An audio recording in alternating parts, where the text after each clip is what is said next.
season. Good evening, everyone. Welcome back to another episode of Worldwide Football. As always, I'm your host, Comperhuelo. To my bottom left is mattrothmann, and our newest member, John, is with us once again. And we have an even newer member joining us tonight. Good sir, on my bottom right, would you introduce yourself? What's up, y'all? I'm Alejandro, and I'm glad to be here, man. I'm glad to be part of the team, man.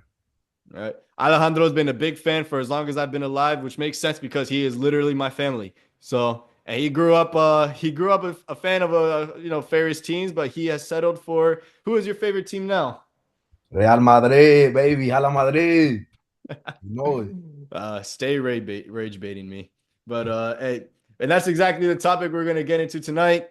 As everyone knows, Sunday Barcelona pulled up to Saudi Arabia against Real Madrid in El Clasico, and in another El Clasico classic, we have managed to come out on top with Rafinha with 2 goals, and just another fantastic game that was played. Lewandowski with an amazing goal, 3-2. What can I say about the game other than my team is very odd when it comes to how they're balanced. Like our defense is shite, but our attack and our midfield is absolutely class. What can I honestly say? Well, Before I'm I get putting into asterisks on the midfield because some of the midfield is really good. Others, as we saw, not so good. really, are we talking Yeah, about Madrid's midfield?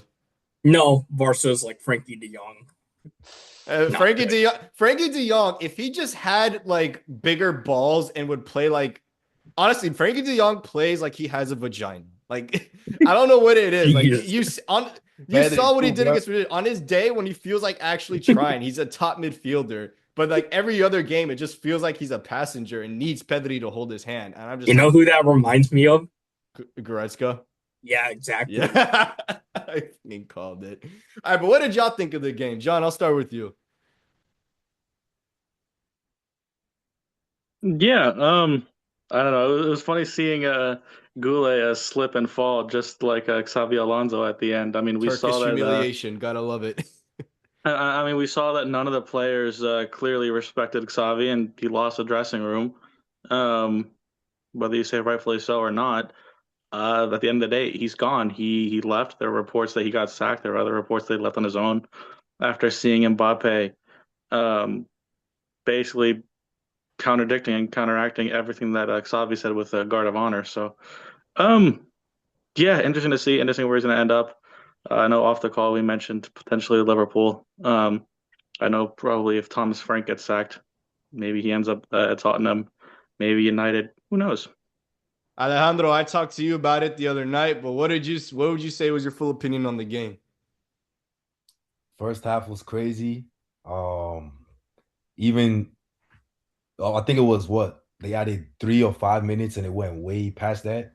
Nah, Deada's like, bro, they Oh, added almost seven. They added like 3 to 5 minutes, and they went over a bit like two, giving them enough time to like give Madrid the equalizer. Y'all cannot, Johnny. You keep telling me about us being broke because of paying refs. You look at that, and you tell me if we pay refs or not. I don't know. I think both of you guys are competing on who can pay the refs the most. Right now, you're just trying to find more money from Spotify. Yeah, it's also why Barcelona seemingly can't even pay, for transfers now. I mean, they just signed Cancelo, but that might be their only transfer for Not both even a this window and It's not next even a window. transfer. It's literally what just a about loan aloe until the end of the vera? It's a season. literally a loan. It's a loan till the end of the season. And honestly, at this point, because of Kunde's absolute stinker against Vini in that entire in the entirety of that game, especially in the first half, because that was just He's criminal. also been terrible most of this season. Exactly, and terrible for most of the season. At this point, I wouldn't mind Cancelo because he at least brings something to the offense because Kunde can do neither. You gotta get rid of him. Yeah, Get it's him out funny. there. We rage baited you guys into getting Jules Koundé. Yeah, and you guys got Disassy and then fucking so you got Yeah. shafted on another French center back. Well, Clearly the don't only one. worry. And He's linked Badia with your Shield team. The too. only problem is your team's broke. Clearly, the only person here who supports a club with a good French center back is Matthew. Yes. uh, But yeah, yeah. no. But the game aside, you saw obviously because Barcelona are charity FC, we gave Vinny his first goal in like damn near 3 months, which is, I mean, granted, it was a fantastic goal from him. You could know what Vinny does on his day. Prime Vinny But the is rest back. of the I'll say it team, right now. ¿Qué pasó? Prime Vinny is back, bro. Not a chance, man. Vinny is back. No, Let's see. you realize like in between like this goal he had on Sunday in his previous goal, or not only did Arsenal win 17 home matches, but Mbappe had also scored like over like 15 goals in all comps. Yo, Like that's how Alejandro, bad Vinny. Alejandro, Mbappe or Vinny, bro. You can only choose one. Because at this point, that's basically what Madrid are thinking right now. Only pick one. Yes. Current form, I gotta go Mbappe, bro. I'm sorry. I gotta go with him. Mbappe. But you ask me, bro, Rodrigo, he got way more talent and just He should every just leave. level that I don't know why Vinny he's still there. Xabi didn't even want him. He just didn't want to leave. I like him over Vinny, honestly. On the left wing, sure, maybe, but you know. No, period. All right, but also keep in mind, the big problems with Madrid, as you also see as well, is their midfield because it's shite and they have no control in there.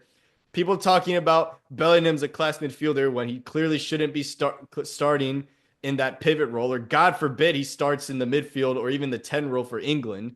Like, what exactly happened to Bellingham? Everyone's seen that Bellingham hasn't been good enough in the midfield for a few years now. It's just that people keep falling into that trap in his first season at Real Madrid or even like his previous season at Dortmund, where even then he showed he wasn't great defensively when he played in the midfield for them. So it's just like, call it Real Madrid PR, call it Bellingham PR, call it English PR. I don't care what it is. It's all that. I'll be honest. It's all of yeah, that. should be pretty much all of the above. But do you guys rate Bellingham as like highly as most people rate him? Because before at Dortmund, I was rating him highly. It's just you see him Madrid still now, very good. Yeah, and you see the role that he plays at Madrid now. It's like, yeah, you play him further forward because you know he can get goals, but at the same time, it's not exactly what he was brought in to do. Last 2 seasons, he's let me down.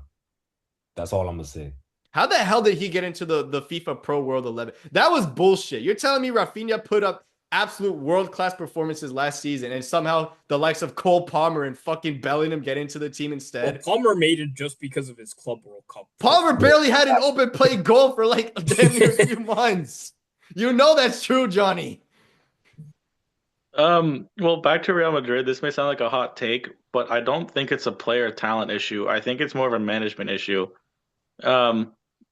And the reason that is because of just in the locker room, right? It's just too many egos. I think you have Mbappe, you have Vinicius Jr., who's constantly having issues, right? And by issues, I mean with the media, with reports, with fans, right? I think you have too many egos, even with Jude Bellingham, for example. And I think that kind of gets in the way, and we saw that with Xavi getting sacked. I personally, I don't think it's a talent issue. I think Real Madrid have arguably one of the best squads in the world. Look at all the PR that some of these players have. You have Mbappe PR, Vinny PR, Rodrigo PR, even though that barely exists because, I mean, for rightful reasons. Bellingham PR, as I mentioned. Arda Güler PR. You know how many times I've seen on Twitter people advocating for Güler to start? And here's the thing. Xabi actually liked Güler, but this man I don't think he's had a convincing performance at all this season other than he's been struggling. Other than him, like most of his assists going to Mbappe, which is basically Madrid's philosophy as a season as a whole, pass to Mbappe and pray. Yeah, no, you know what's hilarious though is that like even Neymar Mbappe PR. But you talk about Mbappe PR, literally the first thing from they keep like earlier this morning they put out this report. You know, when Alonso got sacked, it was like, you know, Kylian Mbappe actually was the one that tried to defend, you know, Xabi Alonso and this, that, and everyone in the comments was just like, yeah, this is some BS. PR's running overtime, man. Everyone knows. It's just like a bunch of Real Madrid, you know, fans on, you know, X or whatever, falling into that naivety trap where they're like, no, Alonso left on his own. If a club legend comes into your club to manage, he leaves after 6 months. How do you not believe that he's been, like, you know, actually canned? Like, you can't tell me that he's left on his own accord. That's, like, almost unheard of for a club legend to come in, only say 6 months and then leave. This is Florentino Perez we're talking about. You know damn well he definitely fired him. There's no way he left on his own, bro. But I will say this: the worst thing Madrid could do is not use Endrick properly, bro. You guys saw him at Palmeiras, how he was doing before he came. And the first game he plays for Lyon, he scores. I know it's a lesser league, but come on now, man. I would say Xabi's man management of a lot of his players. I mean, granted, the Eagles aside, but he also, the way he would set up his team and the players that he would constantly try to shoehorn, like Arda Güler, for example, and even Brahim Diaz, albeit Brahim Diaz is amazing for Morocco, but still, like you see him trying to shoehorn their way in there. I don't know why the hell they spent 60 million for mattrothmann, bro. Like there was no way that was going to be worth the money that they spend for him. Again, like I said, they don't reinforce the midfield. Their back line is completely shaky. Huijsen is over. They talk about Kubarsi being overrated. Huijsen is overrated as shit. One good season in Bournemouth, and all of a sudden that's worth a move to Madrid. And you see how easily he gets bullied. Spanish tax. He's not even Spanish. You talked about Mastantuono. I don't think Xabi Alonso really wanted him, considering a lot of reports recently came out of how he wanted Zubamendi to solidify that midfield. And then apparently both Perez and the board decided, no, we don't want, Zubamendi. We'll go instead for a much younger, don't want to say unproven because Mastantuono did have promise, but, obviously not in Europe. But that's what they went for that. Basically, not the same money, but sort of a similar price tag that they were getting. And ultimately, I think that was sort of it's almost when that seed gets planted where there's distrust between both the coach and the board. And that's where it started, I think, for Xabi Alonso and Real Madrid, which when it's that early, it's not great. Yeah, no, I see it. I'm going to be honest. I think hiring a club legend as a coach more often than not is a horrible idea. With Speak for very yourself. few My coach exceptions. won a league title. Zidane. And then he got sacked the next season. Yeah, exactly. With very He few still exceptions, won us a league right? title. Okay, and Frank Lampard, I guess if you can argue, won Chelsea partially a Champions League as a manager, at least for the first half. Yeah. He did well he did well his first season in the league to get top 4 with the Cobham kids, but considering that's what he had a transfer ban. But I feel like a lot of the times, if you're going to be hiring a coach, especially a club legend, who doesn't really know what it's like to fail at the club because he was a club legend, right? I personally, I think it's a terrible idea. We've seen it time and time again, right? Frank Lampard at Chelsea. We've seen it with, we saw it with Xavi, right? In 6 months at Real Madrid, we've seen it. We saw it with the former Liverpool man at Gerrard. Yeah. I don't think hiring club legends, especially for your own team, is the best. I think you throw them in a fire and you throw them under the bus, and the moment there's a little bit of disagreement, it makes it really awkward and really hard because, you begin taking Frank Lampard, for example. I have his autograph right there. And right there. But, taking Frank Lampard, for example, the moment shit started to hit the fan, it made it really hard and really uncomfortable with the back staff to try and get rid of him, right? How do you fire a club legend, then bring him back, and then fire him again? It was just a mess from Chelsea, that, to be fair. And when it came to Xabi, keep in mind Xabi was managing in Qatar, and then he made the big jump to manage Barca because we had to get rid of the Dutch terrorist himself. So we did Ronald Koeman. So at the very least, that brother brought us back from ninth. There you go, Ronald Koeman, a former Barcelona player. Yeah, no, there's the thing. At one point, I really thought it would at least be like for him to set us in the right direction, and then we went like 80 steps backwards, especially towards the latter part of his career as a Barca coach. Matthew knows well in doubt how many. Well, yeah, because it started when he cast off Suarez, and he ended up winning the league with Atleti. Albeit he is the one coach that actually did manage to try to utilize Griezmann in a good role, and which is why I classify Griezmann as the least flop out of the 3 horrible transfers out of Coutinho, Dembele, And he did and introduce Griezmann. Pedri too, albeit, a Yeah, but very yeah, but he weird kind of sort of used him like way. the bar soap, and then that led to his injury issues before Flick worked another miracle. Speaking of my club, again, you already know how I feel about Rafinha. I think he's the best player in the world. I think I mean, Pedri's an absolute boss in the midfield. at least for no, sorry, at least for Ousmane Dembele, right? I mean, he didn't have to pay rent. He just got a free stay at the hospital. Exactly. Just stayed there and just did all and missed chances for us.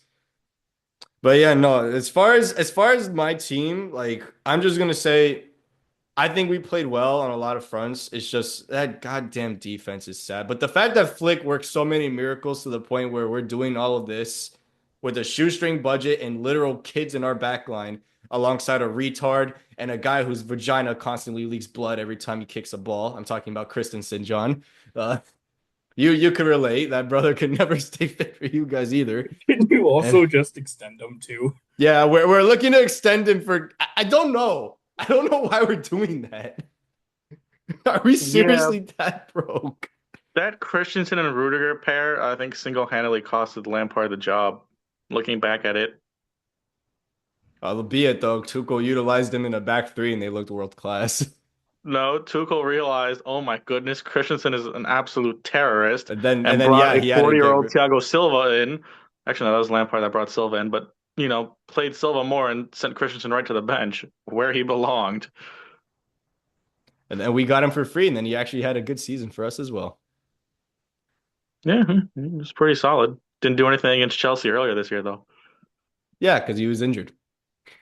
And other than that, just to end the video off, as far as Xabi being fired, I personally don't still think that he'll get a job somewhere else. I just obviously Madrid was going to be way too big of a job for him. At one point, at the beginning of the season, it was working, albeit, when he had a little bit more, this is kind of the excuse I would give them. Like they do had more of their players to their name. However, over time, and of course, having to battle constant egos, of course, constantly battle with the board. It's just it's like what we saw with Xavi. You give a young manager this big of a job, and eventually they just burn out way too quickly. Personally, I think it would be cool if Xabi does go to Liverpool. At the same time, I would have thought that he would have stayed a season more at Leverkusen, even after the horrid season they had after they won the title.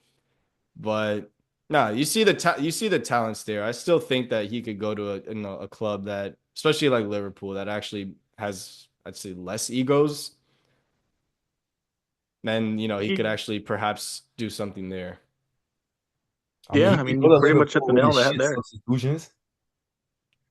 Well, I mean, yeah, apart from that, I mean, obviously he's not perfect. I mean, I'm not going to say that him being fired is only the fault of the players. No, everyone knows that's just not true.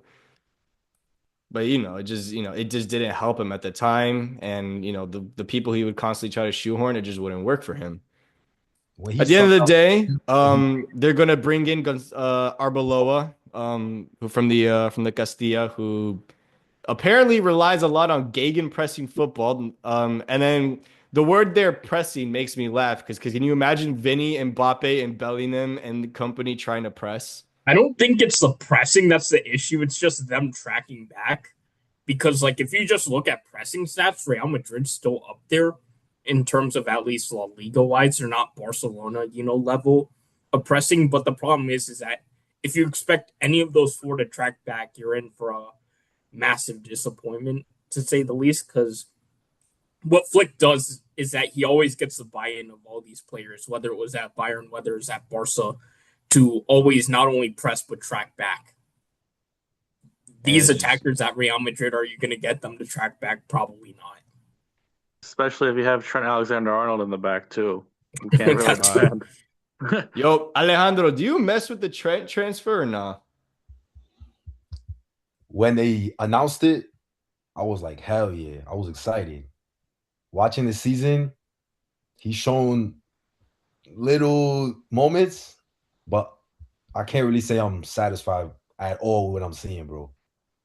That's all I'm gonna say. He got good passes, but as a defender, Yeah, I mean that's kind of much it because when your best person that can hold possession in your team is a fullback and not any of your midfielders, that's kind of concerning.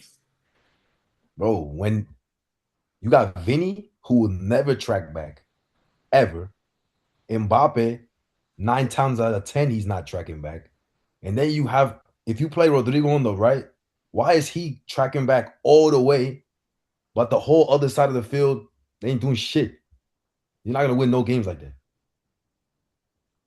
Yeah, it's a collective issue, and that's something Madrid are going to have to figure out. But to be honest, do I see them winning anything this season? No, probably not. Which 2 years trophyless for Madrid is absolutely insane when you realize they were just European champions only 2 years ago.